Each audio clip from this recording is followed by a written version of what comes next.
সাধনার পরে তো অনেক সাধনার পরে আমি এখন পড়তে বলবো। এখন প্রায় 8:30 বাজতে গেছে। আমার কদিন পরেই পরীক্ষা, এখনো রুটিন দেয়নি, কারণ সিইউ সবসময় লেট করে। সিইউ সবসময় স্টুডেন্টদের পরে অত্যাচার করে। ঠিক আছে, যারা পড়াশোনা করে না তাদের লেট হলে কোনো প্রবলেম হয় না, আরও সুবিধা হয়। তো আমি কটা কোয়েশ্চেন মানে নর্মাল রিডিং পড়ে রেখেছিলাম, ওগুলো জাস্ট মুখস্থ করে লিখতে হবে।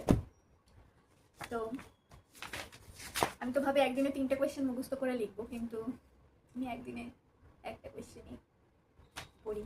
আর যখন মাথার উপর চাপ থাকে তখন আমি একদিনে 10টা কোয়েশ্চেন আমি মুখস্থ করতে পারি, একটা 16 নম্বর, মানে 3-4 পেজ।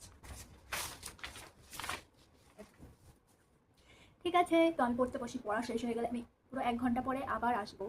পড়া শেষ হয়ে গেলে ততক্ষণ নো ফোন, কোনো ফোন দেখা যাবে না। ওকে সাথী?